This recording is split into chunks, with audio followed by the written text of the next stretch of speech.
Oke, baik. Assalamualaikum warahmatullahi wabarakatuh. Di sini saya dan rekan-rekan saya akan mempresentasikan hasil dari tugas kami yang berjudul Analisis Algoritma menggunakan metode case study terhadap polemik DMO dan ekspor batubara. Tentunya di sini saya tidak sendiri, saya ditemani rekan-rekan saya, yaitu saya Nancy Mera dengan Nimbakang 217, Rizky Muafa Akmal dengan Nimbakang 218, dan saya sendiri, Rizky Nurjana dengan Nimbakang 219, Hafiz Taufik Rizky dengan Nimbakang 220, Muhammad Farida Adnan dengan Nimbakang 221, dan Diki Harlansyah dengan Nimbakang 222. Yang pertama yaitu adalah latar belakang. Pasar modal dapat dijadikan sebagai pilihan alternatif perusahaan untuk memaksimalkan kelebihan dana yang dimiliki oleh investor untuk diinvestasikan ke perusahaan untuk mencukupi kebutuhan dana perusahaan dan investor mendapat return yang diinginkan. Pasar modal merupakan tempat bertemunya investor selaku pemberi dana dengan pihak membutuhkan modal dengan melakukan jual beli saham atau menjadi lembaga perantara. Indonesia merupakan negara yang memiliki sumber daya alam melimpah yang terdiri dari sumber daya alam yang dapat diperbaharui dan sumber daya alam yang tidak dapat diperbaharui. Adapun contoh sumber daya alam yang tidak dapat diperbaharui yaitu minyak dan gas bumi, emas, perak, tembaga, nikel, batubara, dan lain-lain. Salah satu sumber daya alam yang menjadi primadona di Indonesia adalah batubara. Indonesia adalah salah satu produsen dan eksportir batubara terbesar di dunia.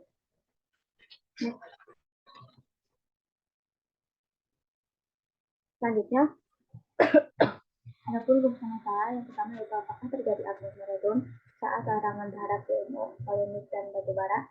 Yang kedua, apakah terdapat perbedaan aglomeradon sebelum dan sesudah adanya larangan terhadap DMO, polemik, dan batubara. Adapun tujuan penelitiannya yaitu satu, untuk mengetahui aglomeradon pada saat adanya larangan terhadap DMO, polemik, dan batubara. Yang kedua, untuk mengetahui perbedaan aglomeradon sebelum dan adanya larangan terhadap DMO, polemik, dan batubara. Selanjutnya akan dijelaskan oleh rekan saya. Selanjutnya yaitu di sini kami menggunakan beberapa dari pengertian teorinya, yaitu yang pertama ada efisiensi pasar. Efisiensi pasar adalah konsep dalam ekonomi yang menggambarkan tingkat ketidakberpihakan atau kelengkapan informasi dalam penentuan harga aset atau produk di pasar. Pasar dikatakan efisien jika harga-harga aset mencerminkan seluruh informasi yang tersedia secara cepat dan akurat. Ada tiga bentuk efisiensi pasar. Yang pertama ada efisiensi pasar lemah, efisiensi pasar setengah kuat, dan efisiensi pasar kuat. Efisiensi pasar lemah menyiratkan bahwa semua informasi historis telah tercermin dalam harga ini, sedangkan efisiensi pasar setengah kuat melibatkan seluruh efisiensi publik. Next. Di sini menurut McKinley 2016, event study merupakan salah satu metode penelitian yang menggunakan data-data pasar keuangan untuk mengukur dampak dari suatu kejadian yang spesifik terhadap nilai perusahaan. Biasanya tercermin dari harga saham dan volume transaksinya.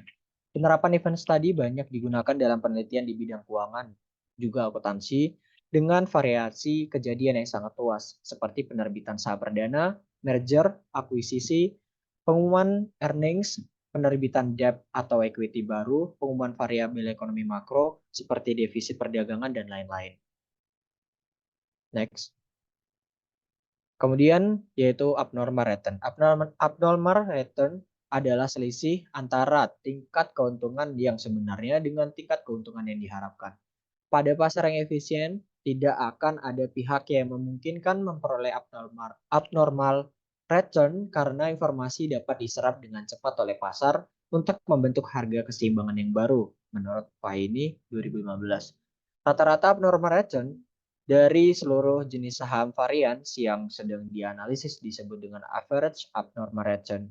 Average abnormal return dapat menunjukkan reaksi paling kuat, baik positif maupun negatif, dari keseluruhan jenis saham selama window period. Baik, selanjutnya akan dibacakan oleh rekan saya. Baik, di sini saya akan menjelaskan mengenai langkah mencari abnormal return.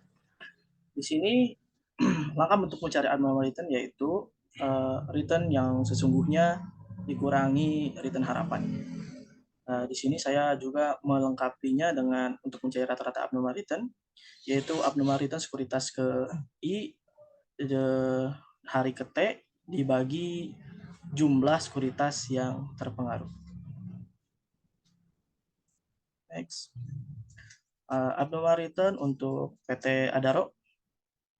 Di sini untuk mencari return pada tabel periode, yaitu menggunakan rumus close price hari ke I dikurangi close price hari sebelumnya dibagi close price hari sebelumnya.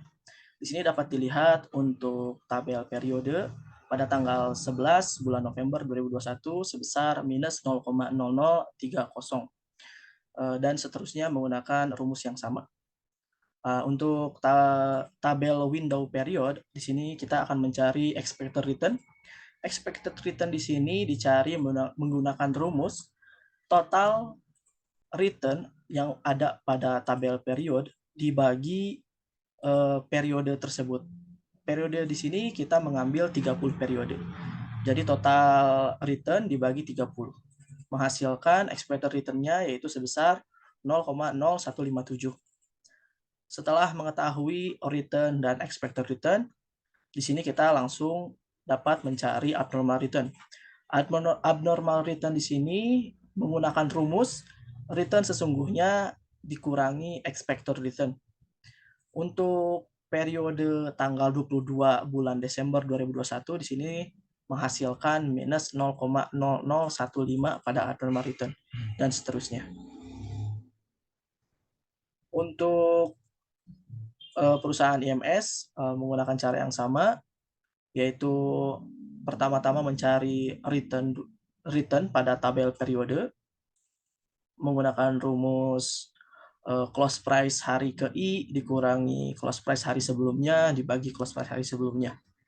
Untuk mencari expected return di sini menggunakan rumus total return sesungguhnya pada tabel periode dibagi jumlah periodenya yaitu sebesar 30 menghasilkan expected return sebesar minus 0,0033. Untuk mencari abnormal return menggunakan rumus return sesungguhnya dikurangi expected return. Untuk perusahaan selanjutnya yaitu perusahaan Atlas. Menggunakan cara yang sama, yaitu menggunakan mencari return terlebih dahulu pada tabel periode, menggunakan rumus close price hari ke I dikurangi close price hari sebelumnya dibagi close price hari sebelumnya, menghasilkan return sesungguhnya. Untuk window period, di sini mencari IRI atau expected return yang berasal dari return sesungguhnya pada tabel period dibagi total periode, yaitu sebesar 30. Menghasilkan expected return-nya sebesar minus 0,0046. Untuk mencari abnormal return, di sini yaitu return sesungguhnya dikurangi expected return, menghasilkan 0,0046 pada periode tanggal 22 bulan Desember tahun 2021. Dan selanjutnya akan dijelaskan lebih lanjut oleh rekan saya.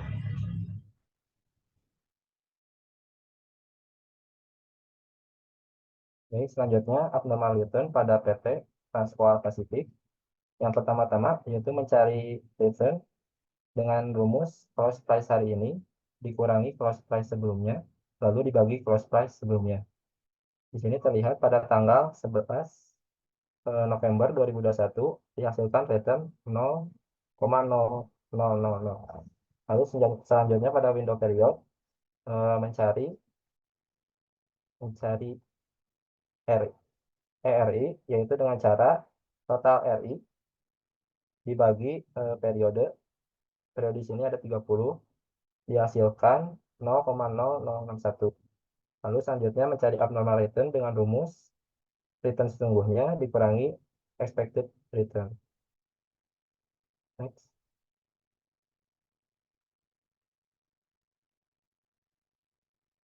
Selanjutnya abnormal return pada PT Baramulti Sukses Sarana. Pertama-tama sama mencari return yaitu dengan rumus close price hari ini dikurangi close price sebelumnya lalu dibagi close price sebelumnya. Di sini terlihat return pada tanggal 11 November 2021 dihasilkan sebesar 0,2422. Lalu pada tabel window period dicari expected return yaitu dengan cara total return dibagi periode yaitu 30 dihasilkan 0,0149. Lalu yang terakhir mencari abnormal return dengan cara return sesungguhnya dikurangi expected return yaitu dihasilkan pada tanggal 22 Desember 2021 minus 0,0436. Selanjutnya akan dijelaskan oleh rekan saya. Baik, untuk jenis penelitian yang digunakan adalah komparatif dengan membandingkan masing-masing variabel sebelum dan sesudah peristiwa dengan menggunakan metode studi peristiwa event study.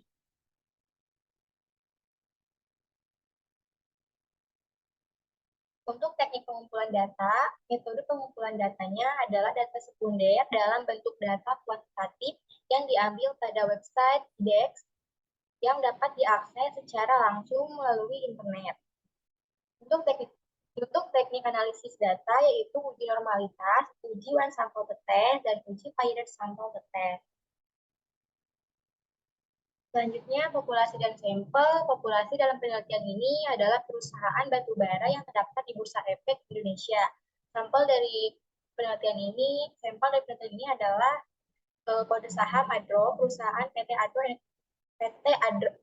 Adaro Energi Tbk, dan AIMS atau PT Akbar Indo Makmur Stimage Tbk, dan ARII PT Atlas Resource Tbk, dan TCPI PT Transpol Pasifik Tbk, dan BSSR PT Baramulti Sukses Sarana Tbk. Selanjutnya, sumber data dan teknik pengumpulan data. Teknik pengumpulan data berupa data dokumenter dari data harian perusahaan batubara yang terdaftar di BEI atau yang diakses dari situs DEX yang terdiri dari satu harga penutupan saham harian atau closing price selama periode dari 7 hari sebelum dan 7 hari sesudah peristiwa dari tanggal 22 Desember tahun 2021 sampai 12 Januari tahun 2022. Dan untuk periode estimasi 30 hari dari tanggal 10 November tahun 2021 sampai tanggal 21 Desember tahun 2021.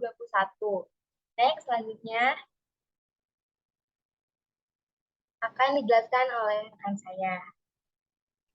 Di sini untuk uji normalitasnya yaitu hipotesis H0 mu-nya sama dengan 0, data distribusi normal. H1 mu-nya tidak sama dengan 0, data tidak berdistribusi normal. Nah, untuk interpretasinya yaitu karena nilai V value pada uji Shapiro-Wilk untuk data 7 hari sebelum dan 7 hari sesudah serta average abnormal return sebelum dan sesudah diperoleh signifikansi lebih dari 0,05 maka H0. Next. Nah, di sini untuk uji one sample t-test hipotesis H0 mu-nya sama dengan 0 tidak terdapat abnormal return yang signifikan pada hari di sekitar pengumuman polemik DMO dan ekspor batubara. H1 mu-nya tidak sama dengan 0, terdapat abnormal return yang signifikan pada hari di sekitar pengumuman polemik DMO dan ekspor batubara. Nah, untuk interpretasinya yaitu karena nilai P value untuk 7 hari sebelum, 7 hari sesudah, dan saat peristiwa diperoleh nilai signifikansi masing-masing lebih dari 0,05 maka H0 diterima, artinya tidak terdapat abnormal return yang signifikan pada hari di sekitar pengumuman polemik DMO dan ekspor batubara. Next.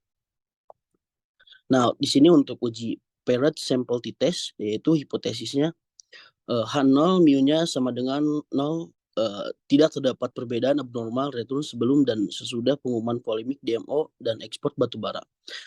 H1 mu-nya tidak sama dengan 0, terdapat perbedaan abnormal return sebelum dan sesudah pengumuman polemik DMO dan ekspor batubara. Nah, di sini untuk interpretasinya yaitu karena nilai P value sebesar 0,422 lebih dari 0,05, maka H0 diterima, artinya menunjukkan tidak terdapat perbedaan abnormal return sebelum dan sesudah pengumuman polemik DMO dan ekspor batubara. Sekian dari presentasi yang dapat kelompok kami sampaikan. Wassalamualaikum warahmatullahi wabarakatuh.